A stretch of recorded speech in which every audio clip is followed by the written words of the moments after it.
年出した法律そのまま通してしまう、そしてどんどん民営化進めていくということになると、我々が払っている水道料金から必要以上の量の水を作るための施設であるとか管路であるとか、こういったものを作るためのお金が出されて、それが水道事業ではなくて、例えば他の事業に回される可能性、あるいは企業の経営者の方の懐に入っていくというような可能性も含めて、非常に大きなお金の流れというのが変わっていくんだという部分が今危惧をする部分でもあります。常に民営化をするということにおいて、間に入る会社がいくらかのマージンを取るという危険性はあるわけですが、日本の現在の状況というのを考えると、この管路の更新、施設の更新というタイミングとぴったり重なるという部分で、逆に言うと急いで民営化をしたいと思っている人たちがいるという状況にあるんだということをお伝えをして、最初のプレゼンテーションにしたいというふうに思います。ありがとうございます。インディペンデントウェブジャーナルの上杉と言います。貴重な報告ありがとうございます。アンさんとそれから岸本さんにちょっと簡単にお伺いしたいんですけれども、今森山先生のお話にもあったように、その水道料金下げますよっていう公約がまかり通っているっていう、日本でなんか僕は思うんですが、その民営化っていうのが、民営化ということがなんか全ての問題を解決するみたいな、なんか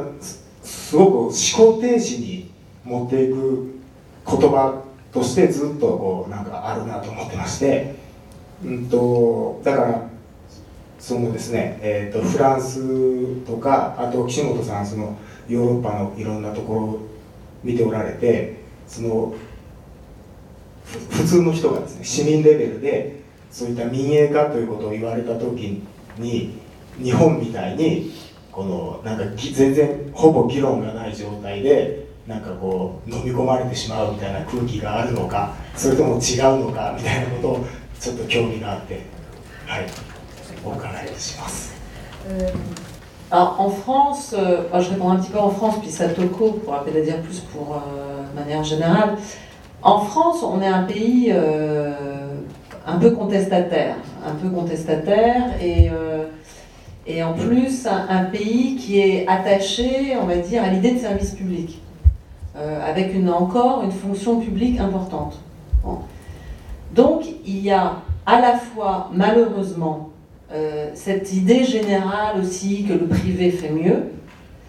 mais quand même des forces de résistance, je pense plus importantes qu'au Japon. もともとフランスというのはさまざまなことに抗議していくというか、そういった文化がある国でもございますし、それにやはりですね、その公的なサービスというそういった考え方に強い愛着を持っている国でありまして、やはりその公益義務というものに対して重要性を認めている国であるということがあると思います。もちろんですね、民営化すればいろんなことがうまくいくんじゃないかという一般的な見解というものも存在はするんですけれども、やはり日本に比べてですね、そういったものに対する抵抗する力というのは未だに強いのではないかというふうに思っています。これは例えばさ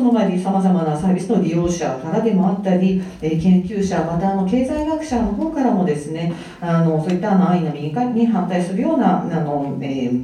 抵抗する力というものが、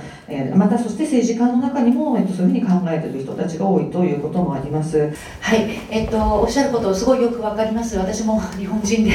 日本の議論を追ってますので、これ思考停止に陥らせられているといいますか、これ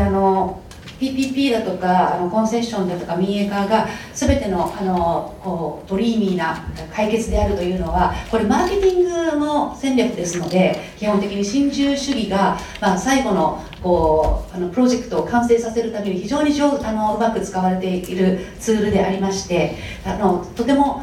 受け入れやすい。なぜ受け入れやすいかというと、これPPP でとかコンセッションで作られる債務というのは公的なバランスシートに載ってきません。